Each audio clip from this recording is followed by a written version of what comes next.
Hi guys, so now we are moving from, or we have moved rather, from conditional MCO to recovery MCO. Means more freedom of movement. We can now travel between states. So the last 3 months, most of us who are subject to restrictions of MCO, we would have been staying home a lot more. Our cars would have been used less, and now that we are slowly returning to normal, yeah, it's our cars will be seeing more action, like like the way they were used to. Okay, and some of us who probably during the MCO period, our cars were actually due for servicing, but because of the restrictions of MCO, we did not. Okay, actually all three of my cars were due for servicing during MCO period.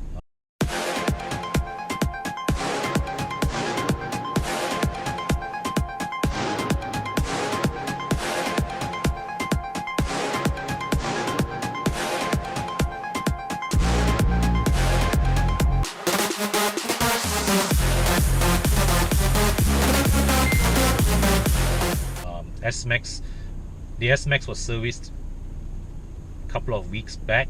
Okay, that also coincided with accident repair.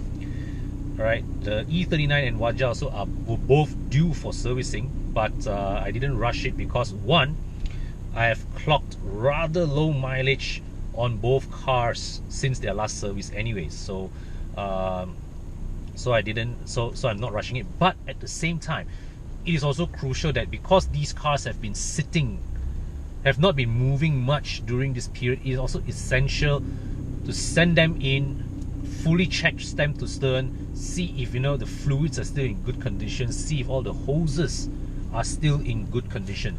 So yeah, I mean, for those of you guys, especially if your cars have been sitting around and now that you are getting ready to go back into full swing, right, it is really a good idea to take time to send your car in for service and or an inspection, just to have the car checked through to ensure that everything is in order. Because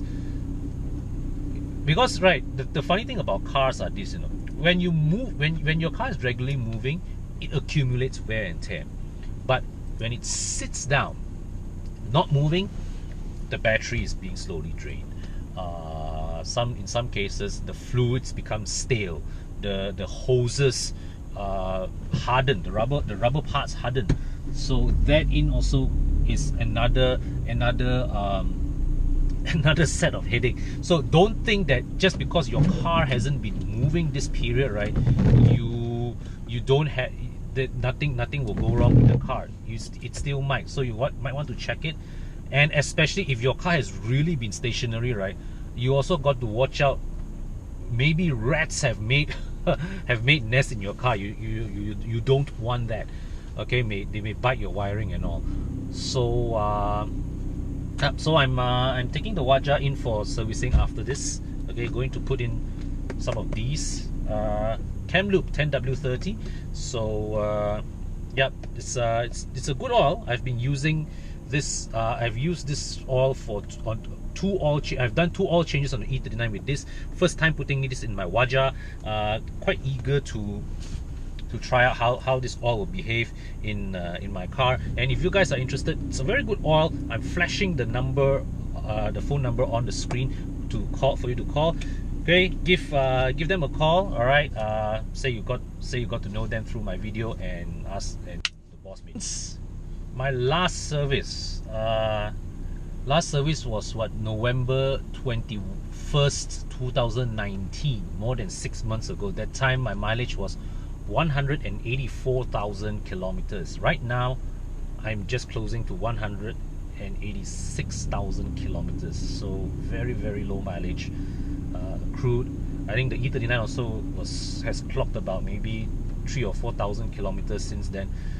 So that was what this consideration was, what brought me to the difficult decision in contemplating to let this car go to any suitable any interested buyer.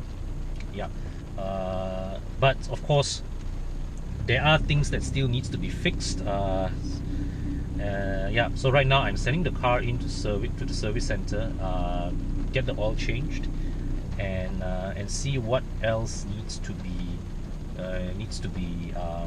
repaired. For the past few months,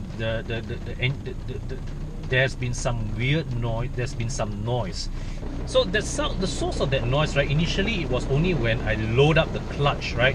When I clutch in, engage first gear. When I slowly release, there's that rattling. There's a gentle rattling sound coming from the engine.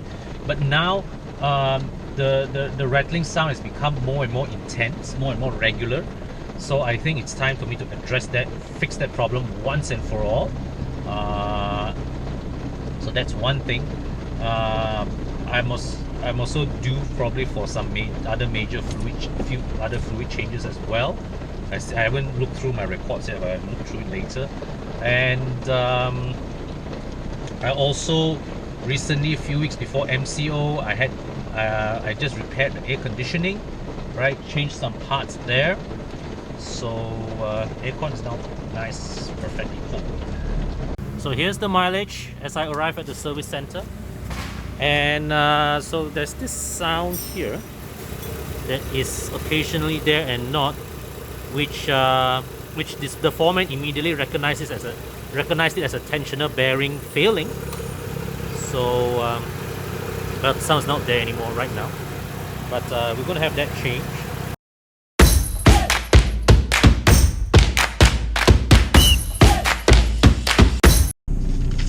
Okay, so service is just done. Engine oil was on my own, so no charge. They changed the oil filter, standard oil filter, the drain plug gasket. So it's like, you know, that plug where you open to let the oil drip down. So every time when you do an oil change, they will change that gasket as well. These were 13 ringgit plus 7 ringgit, so that's just 20 bucks. So I also complained that sometimes my reverse light don't always engage properly. So they found that the switch, which is which is mounted on the gearbox, that is a bit loose, so that needs to be changed. That's 60 ringgit. And also they changed this.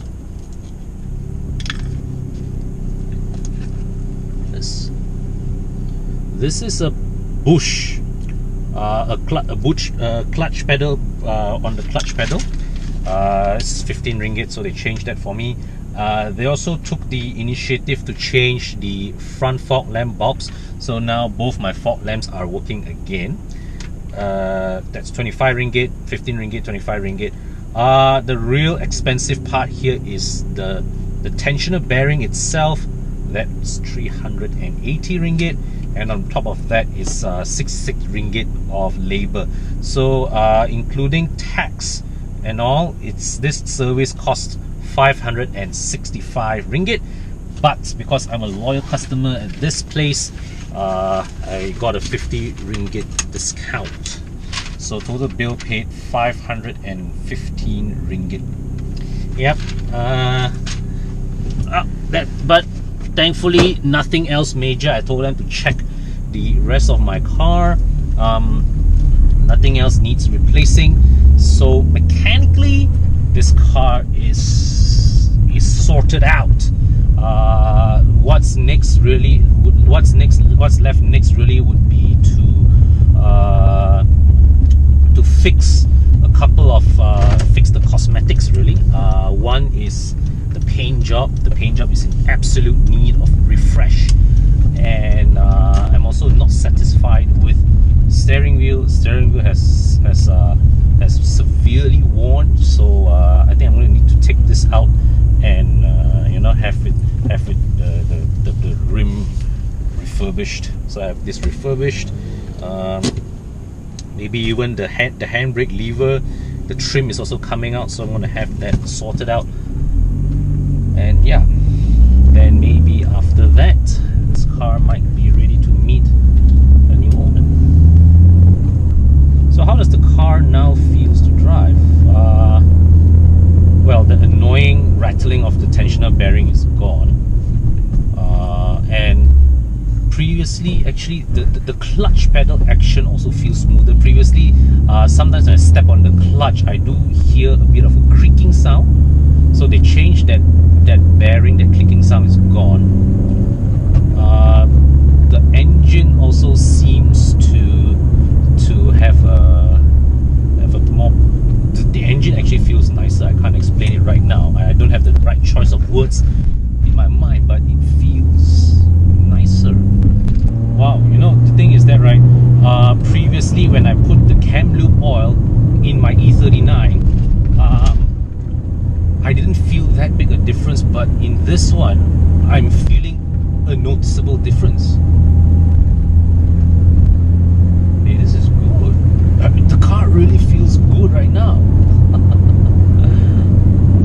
Oh, it's like this. It's like the end now. This is nice. It really feels as if this engine now has a new lease in life.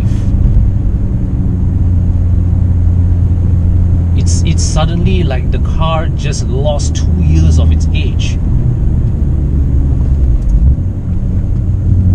As there is that crispness, that creaminess in this engine that in all honesty, in memory, I don't ever recall from this engine. There are a lot of things about this car that I like very much, but the engine and its lack of refinement really is not one of it. But now this thing is it's running like a dream. This thing is now running like a dream. I mean, the previous oil was only 2,000 kilometers old, but so it can't have degraded by that much. But now I put this in, it feels as if as I'm driving another car. It feels like it's a different car. Previously, I switched the E39 to cam loop. I also tried my sister-in-law Saga with the same oil, but the difference was in those two cars were not as drastic as what I'm experiencing here. Hi guys, so right now I'm at the Setia Alam toll. Okay, just before the Setia Alam toll coming out of NKVE, and the Waja just gave up its ghost. So this car just went for servicing earlier this week, or was it last week? Last week. So just now I was driving on NKVE, coming up on the highway. Suddenly I noticed that the power was stuttering. Okay, and as I went up the slope to exit the NKVE, coming down, right, the engine was still revving. The engine was still revving, but it did not respond to the accelerator pedal anymore. So by the time I brought the car to the emergency lane, I clutched in, freed the gear. The engine just died. So I tried starting it again. The car caught. The car started and then just died out immediately. So I've just called my tow truck, and I'm going to bring it back to the service center where I serviced the car just last week. Okay, cheers. Okay, so let's try and start the car. So it comes and then it dies. Alright guys, so just got the car safely towed to the workshop that I serviced beforehand, and now I'm just waiting for my turn to hand the keys over to them. It's 4:30, almost 2 hours since 2.5 hours really since the car broke down, and on reflection I suspect it could be a fuel pump issue, but let them have a look at the car and see what they have to say. Right, so here to collect the car. Let's start and see.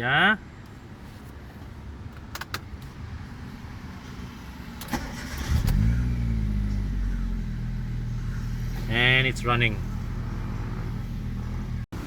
So this is the old fuel pump that was removed from my car. Technicians told me that it's no longer working, so this is definitely the cause of the failure. This pump has been with the car since new, and just going to show you, this is the fuel float. All right, so as you can see, these are the circuit elements, and yep, so as this float moves, this is how it affects the reading on the fuel gauge. Okay, pretty cool. Yep. So here you have it. These are the wiring of the fuel pump. It's a much improved model. You remember back then when it was first launched, the Waja was one of the Waja's most notorious problems was the fuel pump issue. This is an improved design already that I'm having here, less problematic one. Lasted me 12 years. But the unfortunate thing about fuel pump, right, is that it's not something that is readily detectable. It's something that, you know, that can give way all of a sudden without any obvious symptoms. So yeah, anyways, here's the old fuel pump. I'm just going to pass it back to the workshop, ask them to dispose of it. Car collected, new fuel pump in place, and all is normal again. Well, I do wish that